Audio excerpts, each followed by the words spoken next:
Assalamualaikum warahmatullahi wabarakatuh. Waalaikumsalam warahmatullahi wabarakatuh. Alhamdulillah.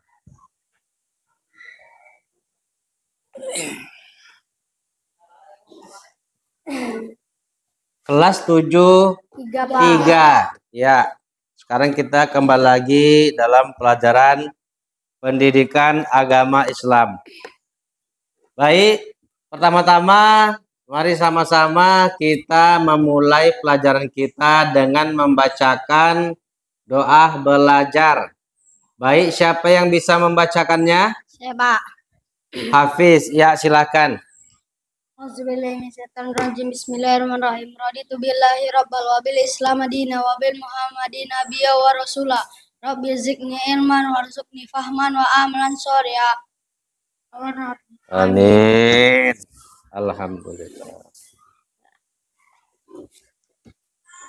Bapak absen dulu ya, terlebih dahulu. Ya, Pak. Baik, yang pertama Andre Anggara. Ada datang ya. Anggia Rizky. Diana Purnama Dewi. Hadir. Ibnu Qayyum. Hadir, Pak. Hadir. Muhammad Hafiz. Hadir, Pak. Ya. Nazwa Asyifa. Hadir. Niken Anjani. Hadir. Nur Aisyah Panjaitan. Hadir. Rindiani Pertiwi. Hadir. Syakila Zahra. Hadir. Wulan Suci Ramadhani.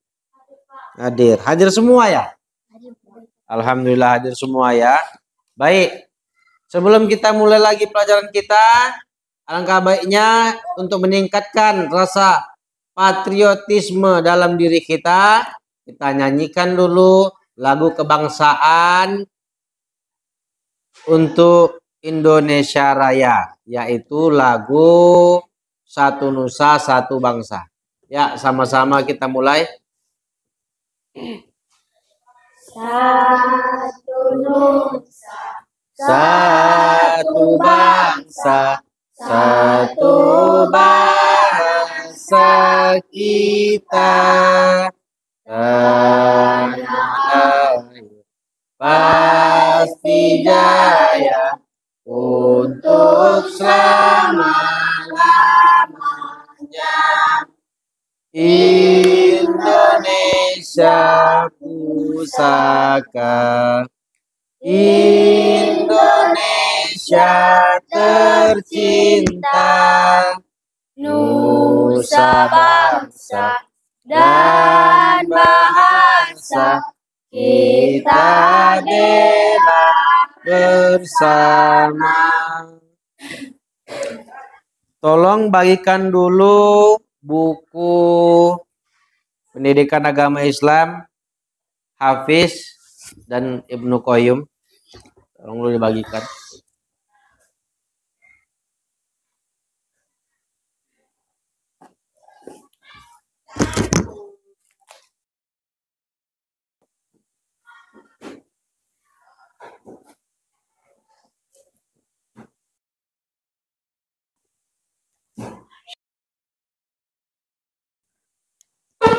Baik, sudah dibagikan? Sudah, Pak.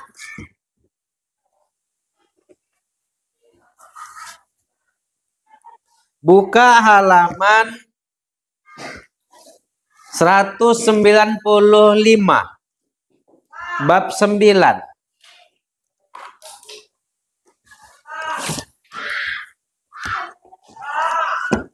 Seratus 195. Bab 9. Rindiani udah dibuka? Sudah dibuka semuanya? Pak. Ya. Kita baca bersama-sama. Ruksah adalah kemudahan dari Allah Subhanahu wa taala dalam beribadah kepadanya. Nah, perhatikan dulu. Bapak ada sedikit analogi. Manusia itu adalah makhluk Allah. Lemah atau kuat? Lemah, Pak. Lemah atau kuat? Lemah, Pak. Hah? Lemah. Lemah.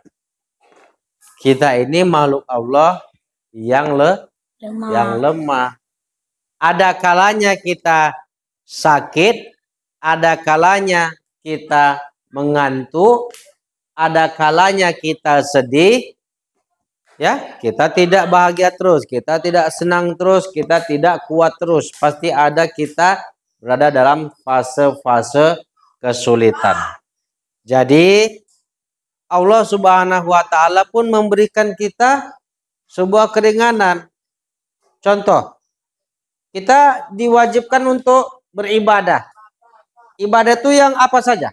Salat, Sholat, ngaji, puasa, puasa, zakat, naik haji, membaca Quran, haji bagi yang mampu.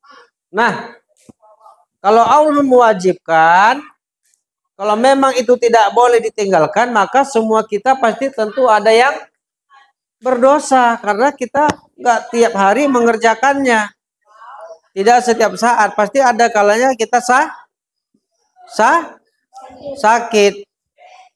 Pernah lihat wanita hamil? apa? Dia menikah kemudian dia hamil.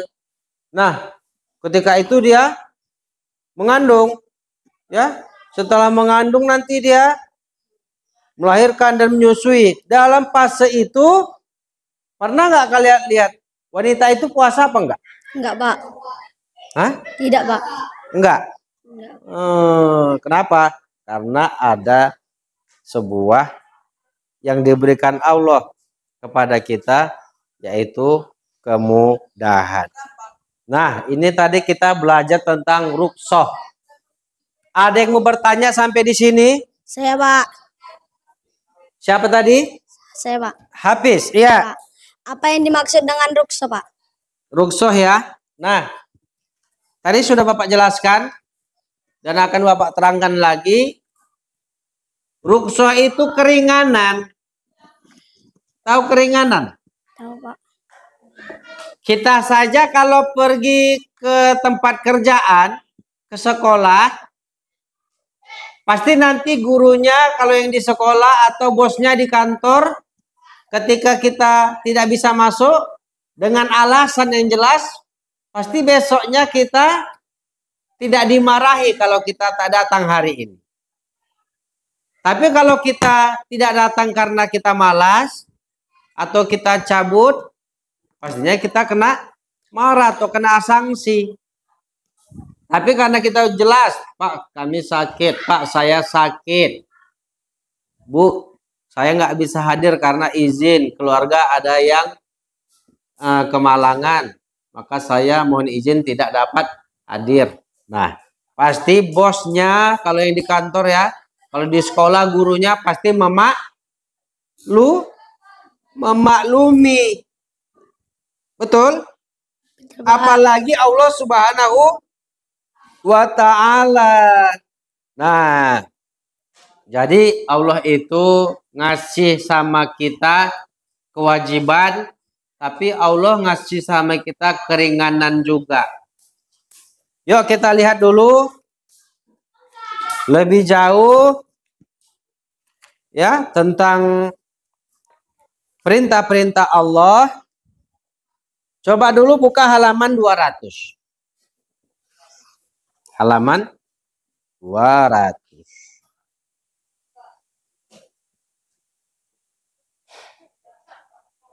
Sudah? Siapa yang bisa membacakan ayat 286 surah Al-Baqarah ini? Siapa? Iya. Diana ya? Ya.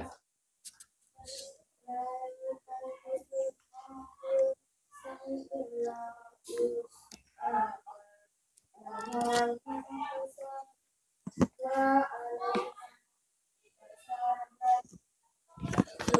Al-Baqarah ayat 280. Allah tidak membebani seseorang melainkan sesuai dengan kesalahan.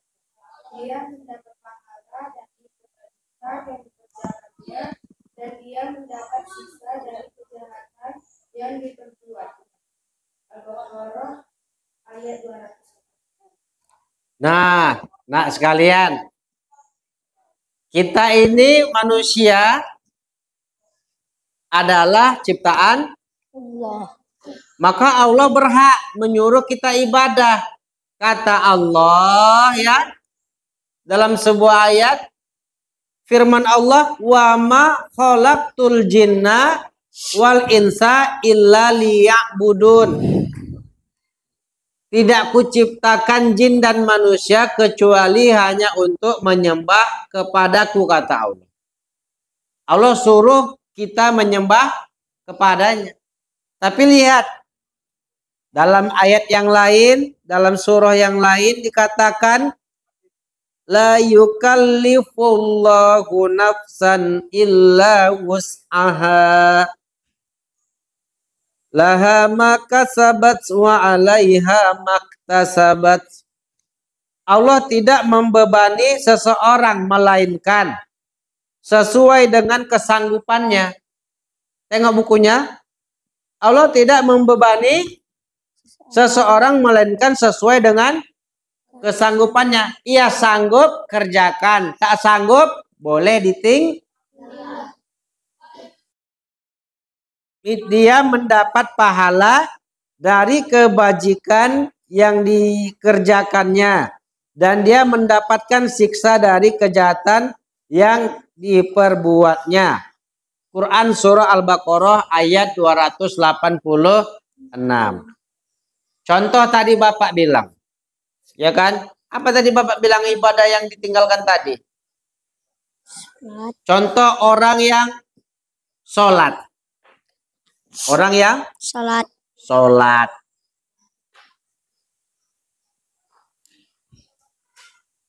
Ketika perempuan, pernah mendengar perempuan menstruasi atau haid? Pernah, Pak.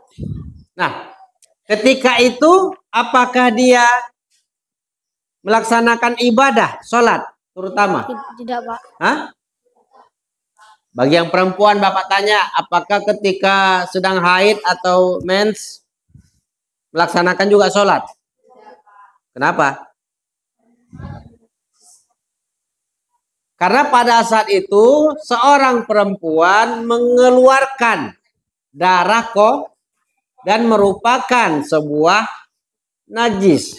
Dan pada saat itu dia tidak dalam keadaan suci.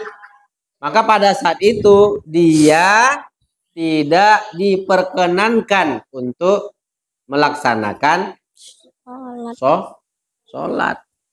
Ketika nanti sudah habis masa haidnya, maka dia harus juga melaksanakan sholat kembali. Nah, puasa. Saya kan semalam kita baru puasa kan? Iya, Pak. Semalam ada yang pernah tinggal? Ada yang pernah tinggal puasanya? Enggak ada, Pak. Si Aisyah ya. Apa alasan Aisyah kamu tinggal puasa?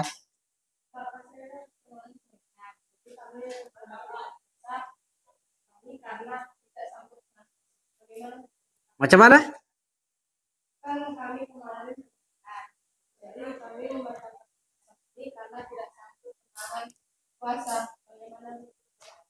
Oh, si Aisyah pergi ke Medan. Kemudian disuruh siapa yang apa? Disuruh orang tua berhenti puasanya gitu. Oh, nah perhatikan. Anak sekalian perhatikan. Kalau kita bepergian, itu namanya kita sedang safar. Sedang apa? Safar. Sedang safar.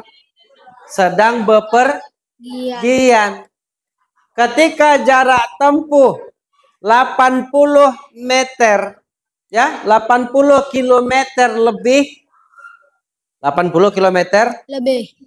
Jadi kalau jarak kita dari tebing tinggi ini ke Medan itu sudah 80 kilometer lebih. Jarak seperti itu dimudahkan oleh Allah, kita boleh tidak berpuasa. Kenapa? Karena takutnya dalam perjalanan kita mual. Atau kita tadi sahurnya ya tidak bisa kita tahan lagi untuk sampai ke maghrib. Karena kita berjalan ke sana, berjalan ke sini, pasti banyak tenaga yang dibutuhkan.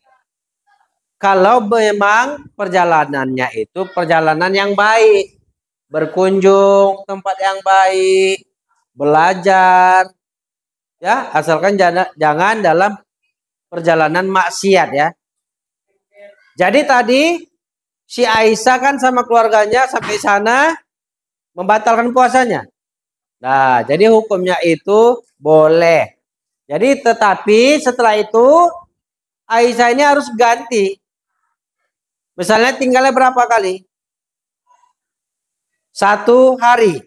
Maka 1 hari itu nanti Aisyah menggantinya juga 1 hari.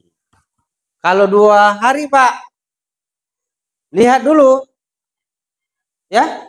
Kalau kita dari tebing ke Medan.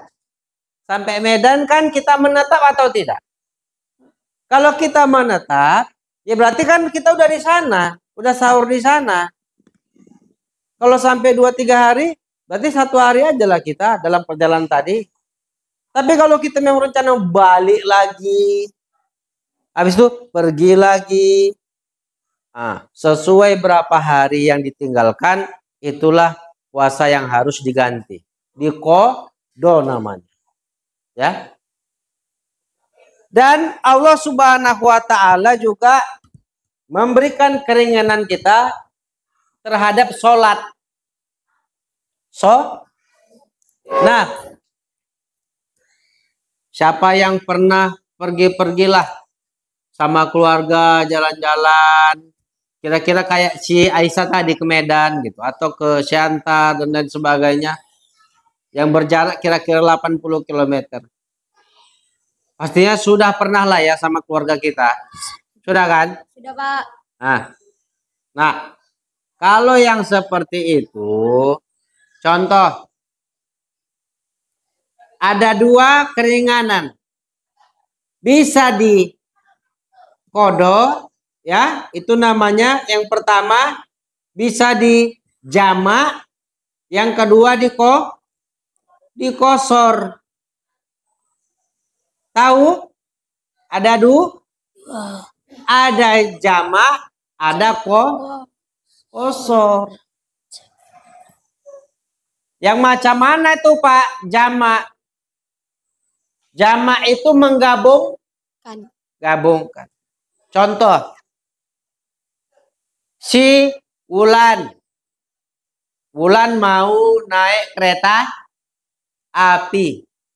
Kereta api ada nggak waktu tentu untuk perginya? Hah? Beda dengan bus, dengan angkot, ya kan? Dengan beca, ojek. Kapan aja pasti ada kan? Tapi kalau pesawat, kalau kereta api, dia perginya pasti ada jamnya, on time. Kalau kita ketinggalan, bisa kita panggil.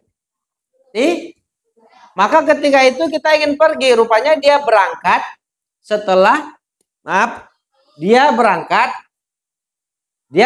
sebelum zuhur. Sedikit lagi zuhur, sebentar lagi azan, tapi di situ dia mau berangkat. Bagaimana kita sholatnya? Bagaimana? Maka Allah Subhanahu wa taala memberikan kita keringanan. Kita boleh mengerjakannya di waktu asar. Kita tidak sholat zuhur dulu, tapi nanti mengerjakannya di waktu asar bersamaan. Kerjakan sholat zuhur, baru kerjakan sholat asar di waktu asar. Itu digabungkan namanya. Jadi kita sholat berapa, Pak? Ya sholat kita berapa? Jadi 8 rakaat. Sholat zuhur berapa rakaat, nak? Hah? 4 rakaat. Sholat asar berapa? 4. Jadi ketika kita sholat dulu zuhur kita di waktu asar. Habis sholat zuhur, kita langsung habis salam. Assalamualaikum warahmatullahi. Assalamualaikum warahmatullahi. Langsung berdiri lagi, kerjakan sholat asar. Begitu juga maghrib dan isya. Maghrib dan bisa. Kalau subuh, Pak, nggak bisa. Ya, subuh nggak ada dia kawannya.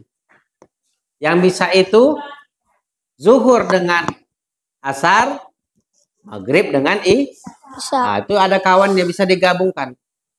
Pak, yang kedua tadi Bapak bilang ada di kosor. Iya, itu dipendekkan.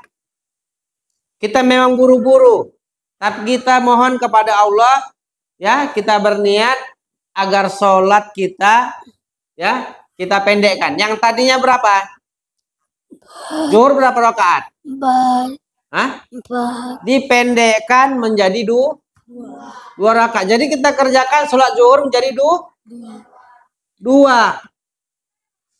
Sholat asar pun juga boleh, Pak. Boleh kalau dalam perjalanan atau dalam keadaan tertentu mendesak.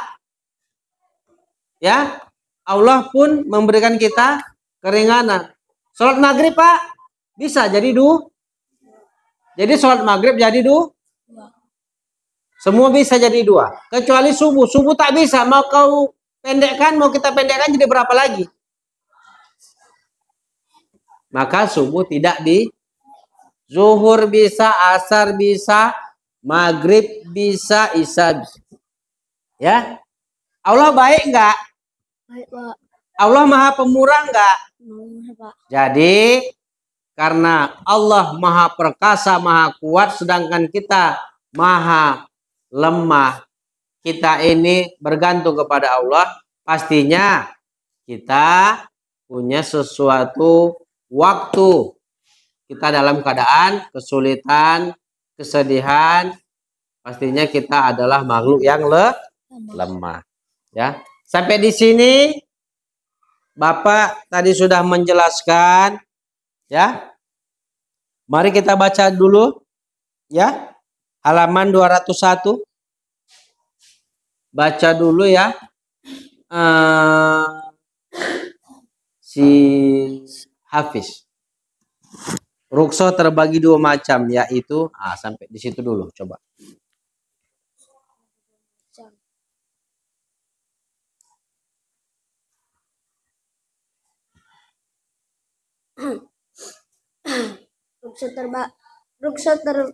Rukso terbagi 2 macam, yaitu rukso yang mengandung istihsah kebaikan. Melaksanakan azimah yang rukso dapat dipilih oleh seseorang apabila rukso yang dipilih itu lebih baik. Contohnya, musafir tidak berpuasa pada Ramadan. B. Rukso yang menggugurkan hukum azimah. Hukum yang awalnya haram dapat menjadi halal karena rukso dalam keadaan tertentu. Contoh, meminum tua atau memakan bangkai pada saat keadaan tertentu dapat dihalalkan. Hal ini disyaratkan bahwa apabila perbuatan ini tidak dilakukan dapat membahayakan kesehatan atau bahkan nyawanya. Nah, kita sebagai umat muslim ada makanan yang diharamkan. Ya, apa saja? Babi, anjing, bangkai, Termasuk tadi yang dikatakan minum minuman keras. Dan juga dalam buku tadi dikatakan tuak. Nah, ketika kita berada di hutan, semisalnya. Tapi kita tahu bahwasannya kita tidak bawa bekal, rumah jauh, kita tersesat. Ya, kita tersesat. Ketika itu kita berjumpa dengan seseorang, ya, berjumpa dengan seseorang, ya, yang memang penghuni di situ, tak ada lagi orang lain, cuman dia. Nah, rupanya dia ada masakannya yang haram tadi, yang haram, yang memang tak boleh sama kita, tapi kita tersesat. Kita bertanya sama dia, Pak, misalnya, boleh saya meminta makanan di sini? Boleh saja, kata dia. Tapi makanan yang seperti ini, kita tahu itu haram. Tapi kata Allah, ya, Allah meringankan agar kita bisa sampai kenyang dulu. Tapi batasnya sampai ke, jangan ditambah lagi. Kalau kita makan, sudah terasa kenyang, sampai bunyi itu kan, ya kan, sampai sendawa kita. Alhamdulillah. Habis itu jangan ditambah lagi. Cepat-cepat kita cari entah kemana untuk persediaan makan setelahnya nanti. Itu dia cukup sampai kenyang saja. Agar kita tidak sakit. Bahkan bisa-bisa kita nanti mati. Kalau kita tidak punya isi perut, isi makanan, isi perut tadi. Jadi sudah kita makan, cukup sampai situ. Yang penting kenyang dulu. Begitu? Mengerti? Mengerti, Pak. Allah tuh maha baik. Cuma setelah itu, kalau kita nanti sudah dapat, ya, yang namanya makanan yang halal, maka kita istighfar kepada Allah, ya, kita bertaubat dan kita makanlah makanan yang halal. Sampai di sini mengerti tentang rukhsah? Mengerti, Pak. Ya, rukhsah adalah apa tadi? Ya, keringanan daripada Allah untuk kemaslahatan kehidupan kita, baik dalam ibadah, baik dalam kehidupan kita sehari-hari. Mengerti? Baik. Di pertemuan selanjutnya kita akan membahas lebih mendalam lagi tentang rukhsah. Karena memang kita cuman satu les. Kita padakan dulu sampai di sini. Ya, mudah-mudahan kalian semua bisa memahami bagaimana arti daripada rukhsah ini, ya. Sebagai penutup, siapa yang mau membacakan doa penutup belajar? Ya, silakan, Aisyah. Bismillahirrahmanirrahim. Subhanakallahumma wa bihamdika asyhadu an la ilaha illa anta astaghfiruka wa atubu ilaik. Alhamdulillahirabbil alamin. Baik. Ya, akhirul kalam billahi fisabil haq fastabiqul khairat. Assalamualaikum warahmatullahi wabarakatuh. Waalaikumsalam warahmatullahi wabarakatuh.